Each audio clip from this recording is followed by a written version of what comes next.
Yo, what's up, everybody? My name is Kubosaf, and today I'll be starting a new series called Inkblot Charger Academy, in which all I do is just teach you some charger moves and what to do with a charger, so that you can be better in ranked modes, and give you some tips. So, let's get into our first episode, which is positioning. Now, a really good spot in Mansa Maria is right on top of zone, behind, like, right there, right up on that ledge there, because you can snipe people, but at the same time you cannot die with your range as just a splatter scope, like the weapon that I'm using here. I'm being a bit too aggressive because I'm staying up here. I should be a bit higher up because now I'm punished for it, seeing as I died. And what happened is you really just want to keep on that ledge because it's going to be your save point, and you're going to get most of the job done there, because your job as a charger is not to paint, but it's rather to get kills and get people out of the way so that you and your teammates can make a push for zone,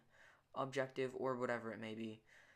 Maybe turf and turf war if you like playing charger and turf war. And it allows you for your teammates and you to make map control, to make map control just in the whole map, so that you can move them out of the enemy out of the way, take their turf, and then make a push for zones, because a charger can be very vital. It's similar to a special, seeing as you can make a push into zone, objective. I'm just used to saying zone because I've been playing a lot of zones and competitive and everything, but you just want to play a lot of defense with a charger, unless you're like a squiffer or something,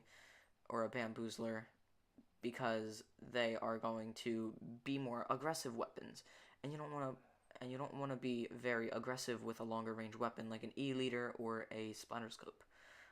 But you also want to know your range as a charger, because if you don't know your range, you might be going in for shots that you can't reach, and you might end up disclosing your location to the enemy so that they know where you are, and then they can get an easy kill on you or call you out immediately so that they can be more cautious and you can't do your job.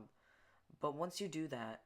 you have to hit your shots, because if you don't hit your shots, you're going to end up dying or losing a push, most likely,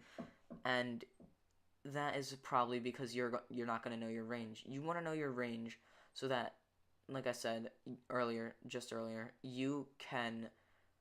get people out of the way, which is a big thing as a charger, is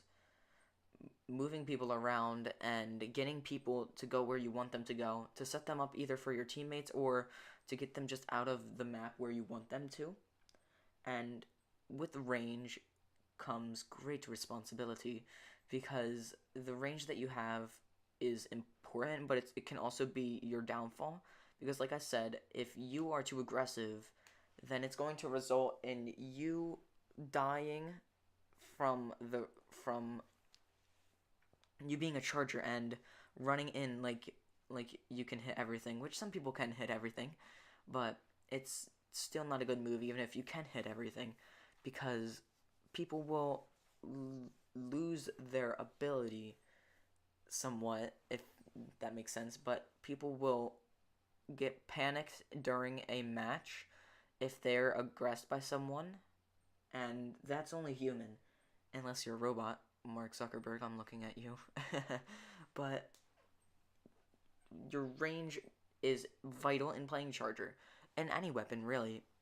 but it's very important in charger because you want to know where you can reach, so that when you go and aim at someone, you don't miss your shot and then they can get away. You want to peek or something, or you want to be able to know your range so that you can just hit them. But anyway, that's all I really have to say in this video. If you have any questions, please ask them in the comments. I insist. I will answer pretty much all of them that I can, as long as I get the notification, and then I'll be right there to answer your question. But thank you all so much for watching this video, and I will see you in the next video. Bye!